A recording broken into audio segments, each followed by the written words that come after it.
Good morning. We're going to look at a hand range today and then look at some of the GTO strategies. And I think we'll be able to adjust some of the decisions. So in this hand, we're down to 6 players. I am in mid position, hijack with pocket eights. I raise, and I'm just going to go with my standard mid position raising range, definitely in there. That's 16.4%, 218 combos. And I get villain 2 that calls, and he's the only one, so we're going to be heads up now. With villain 2 over 316 hands, he is playing 52% of hands. Pre-flop raise only 4%. I have information on him at this time. So he calls under the gun, raise first in from the big blind with 10-9 off. All right, flop top pair, check called, check down on a 10. So he checked, possibly planning to check raise on that 10 and then check again on the 7. I have him limping a lot, and even on pre-flop play, I have him limping from the button, or at least calling a 2-bet from the button with 39% of the time. Limps 50% of the time. So I gave him a fairly wide range. I gave him at 40%. This may be a little bit too tight, but that's kind of my starting range. So 40.3%, 534 combos. And on the flop, we see ace of hearts, jack of hearts, 5 of diamonds. So on this board, we have, should hit my range fairly well, but not overly hard.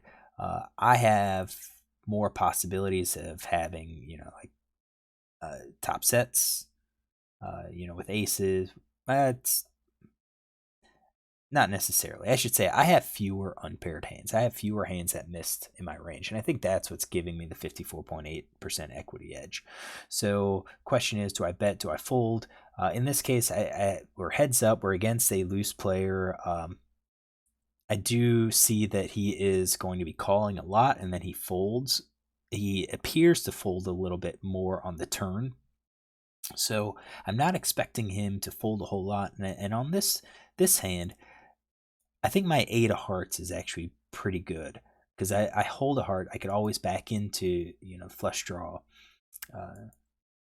So and I think by repping the ace, I mean, I could easily have the ace. I could easily have, like a king jack, queen jack type card. I'm thinking I'm going to try 2 streets of value here. Even if I don't connect with the heart, I'm still going to try to go for 2 streets of value. Because I think he's going to call flop, but then if he doesn't have anything, he'll probably fold on the turn. That's my guess. He's got so many hands in his range that he's going to have to overfold.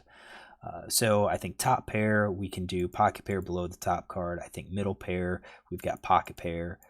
Basically, most of our range, we're going to do our gut shots, 2-card backdoor flush draws. I think 2s, 3s, 4s, we could realistically bet. I'm saying we're at 93.3% is kind of what I'm thinking I'm going to be able to see bet against this really loose player. Now, again, a lot of these I'm going to have to plan to fire two barrels, but I'm going to be okay. It's like I'm going to plan to fire 2 barrels if I did this with like any of my 2-card backdoor flush draws and I missed. I'm just gonna fold those or check fold to them. But if I picked up a diamond on the turn, I'm gonna barrel. So at this point, I have 167 combos. What does villain 2 do? So I see bet half pot and then villain calls. So at this point, I do think he's probably going to be calling all of his pairs, probably any part of his draws here. Maybe even the 2-card backdoor flush draw, but definitely gut shots, flush draws. Any of these pairs, I think he's going to be calling. Again, very wide range. This is 77.9%. He's calling. He's got 349 combos. And I'd say the turn is actually a pretty decent card for me. It hits, it hits 2 pair if I've got ace king. It hits my king jack. If king queen gives me a pair now with a gut shot. It misses the hearts, but that's not the end of the world. So with the king of spades, I have 45.7 versus 54.3% equity, so I am now behind. I think this was actually a pretty good card. If we have if he was calling with tens, nines, eight, sevens, or sixes, I think having three overcards, especially one with Broadway, it's now going to get a fold. So when we look at what would he fold, I do think he's probably going to fold. I'm going to say, what would he continue? That kind of helps. I think he's going to be middle pair plus. I do think the king, if he had a king, he's probably going to call it. But I think he's justified in folding a lot of these second. We'll add the queen. Now, I think the queens will fall in as part of his gut shot. So I think his weak pairs are going to be folding. His flush draw, I think it's gut shot. So actually, I was mistaken. I thought he would be folding a lot more. Doesn't look like he's going to be folding a whole lot. So in the moment, I thought this was pretty good. And I would still fire out. Let's change these with my flush draw and gut shots. And I thought I would continue betting these.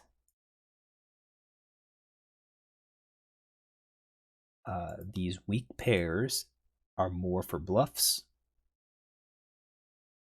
and our queens would kind of drawy type board. So I thought I would be getting more folds. So obviously, I think this is going to be a mistake. I don't think he's going to be folding enough now that I've worked through the range. So I think this was definitely a mistaken hand.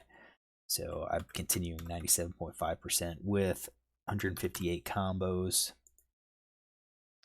He's continuing, or I assume he's continuing, with 79.8%. So he's only folding like 20% of the time. I'm not getting, with a half pot bet, I don't even think he's folding enough for me to show, instant profit. He still has a lot of combos, but I think most of those combos are these top pairs because I assume he has the aces, and I should have probably considered that a little bit more. I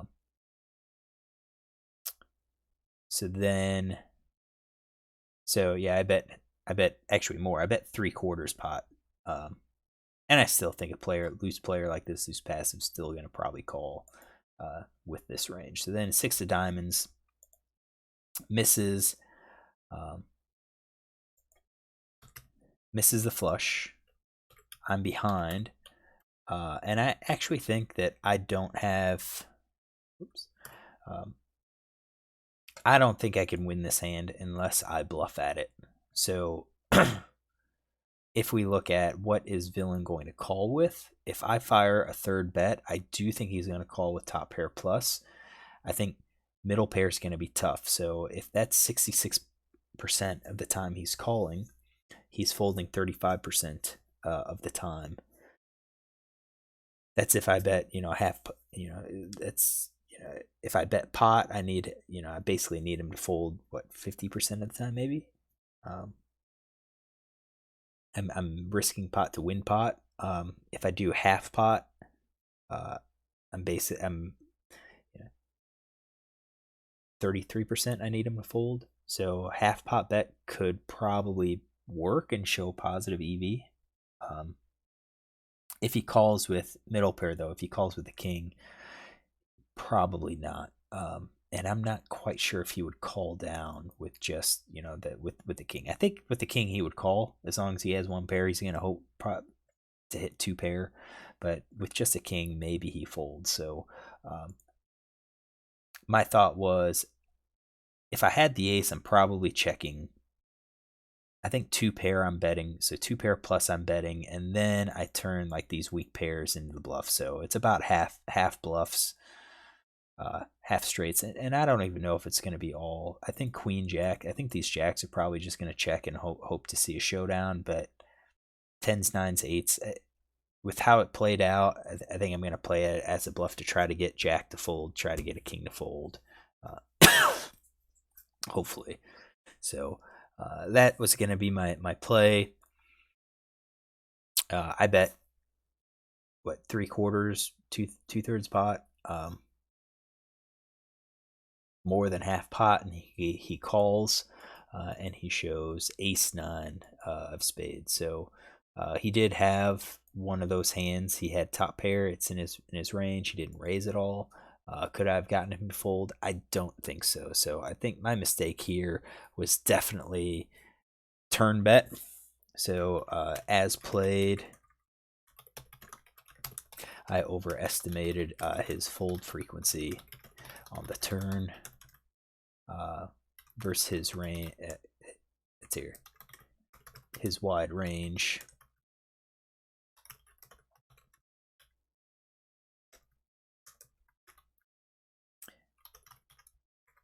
Yeah, his wide range makes him have.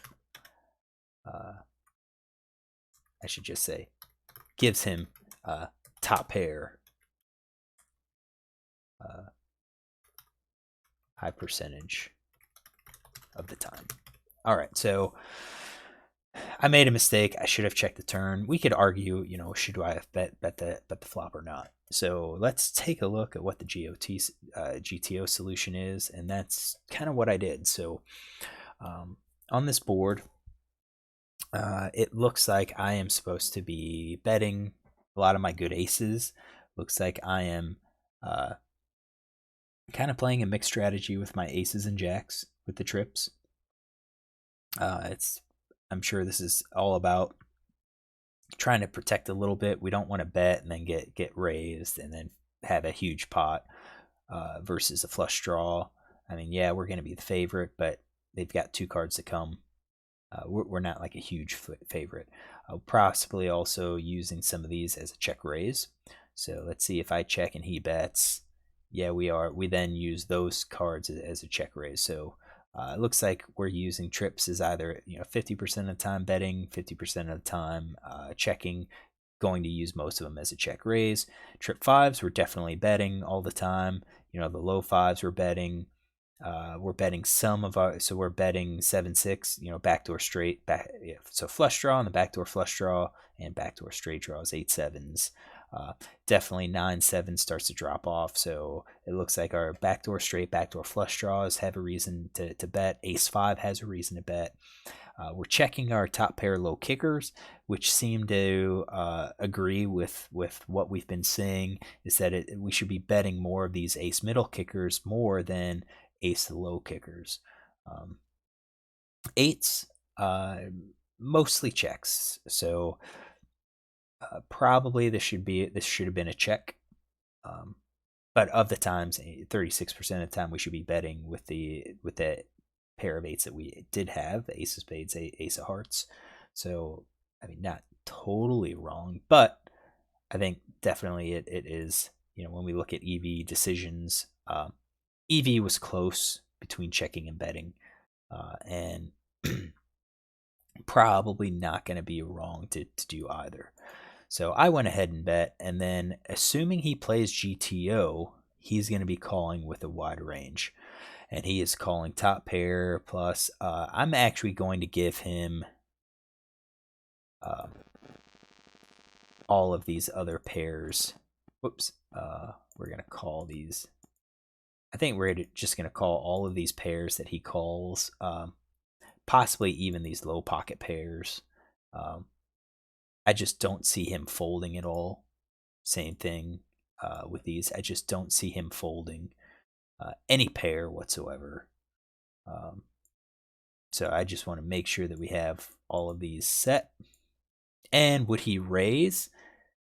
I don't know. We're going to leave the raises in. So let's run. Now that we have the rest of this, let's run the solver and see what it looks like. All right. So we have, we've got the calls. And let's say he does call. So then we have king of spades on the turn. So right now our bet's kind of looking, it changes things a little bit. We should still be checking a lot more with these mid pairs. So that was a mistake, and not only just on my turn, but also looks like I should have really just checked the flop and then go, continue with it. So now what do I do? And it looks like my bets. I'm still betting with that eight of hearts, and I think the reason we're doing that is uh, we have a heart in our hand, and it is now we block one of the heart draws possibly. It makes it less likely that they have it. Uh, I think what's interesting is we bet at 40% frequency, and now on the turn we're going to be betting a lot more, and I think that's pretty interesting because it looks like we're betting to get these hands to fold a lot of these small pairs. Uh, so if he does fold those, then that's a good decision. If he doesn't, then it's probably I'm sure the solver's going to say then we bet third streets on the river. Let's say we didn't, and now it is I can't remember what the river was. River was a six of diamonds. So let's say I check and call, and now what do we do? It looks like we are firing three barrels with our eights, which uh, if we were going to bet him, that looks pretty good. We fire three streets and he calls. If we bet again, what is he going to call? He's going to call with all of his aces, and those are about the only hands that he should be calling, and then he would be raising some of these other ones. So trips, uh, queen jack, jacks, queen 10 with straight, and so forth. So in a way, we probably played okay, probably accidentally, but I do think our checks should have been. I think we check, and then if villain bets, which probably doesn't, so his top pair hands. So if he plays GTO, which I don't think he does, if he checks, then we come back and we follow it with another check with our eights, with our under pairs. We bet now with our aces, top pair hands, two pair hands.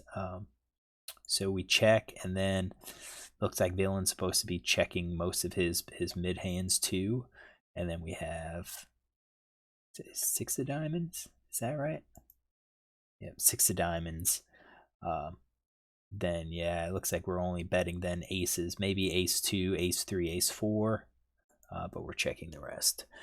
So it's a little bit interesting. We had his range. I do think he was probably calling that wide. I may be having him call the flop a little too wide.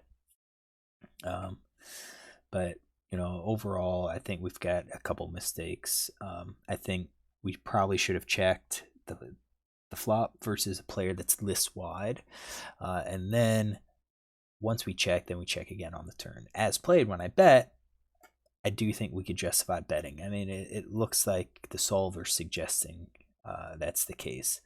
Now let's rebuild the tree, and let's run it again. Let's go back and look if he was playing GTO. What do we do? If we bet the flop, we bet the turn again. If this player is going to be folding all those under pairs, so let's check it out. All right, so we're back here. Let's say I bet, he calls with the king of spades, and now I should be betting 55% of the time, and here it is. So if he plays GTO, we should definitely be checking our eights. So that kind of agrees with what we kind of assumed we should be doing. We kind of had a much wider calling range on the flop. So his calling range, I mean, he is going to be calling some of these pairs. He should be folding most of those, but I think versus a random player that's probably playing okay, I think we bet the flop, and then we check the turn. We're going to have to with our eights. So if we check, and then it sets up this situation where he might go ahead and check this. He might check that. So if it goes check, check, then it does look like we're going to be checking the flop. And then if he bets, I'm sure we're folding eights. Yep. If he checks, we'll just see the showdown. So hopefully you enjoy this. If you do, look tomorrow for another hand.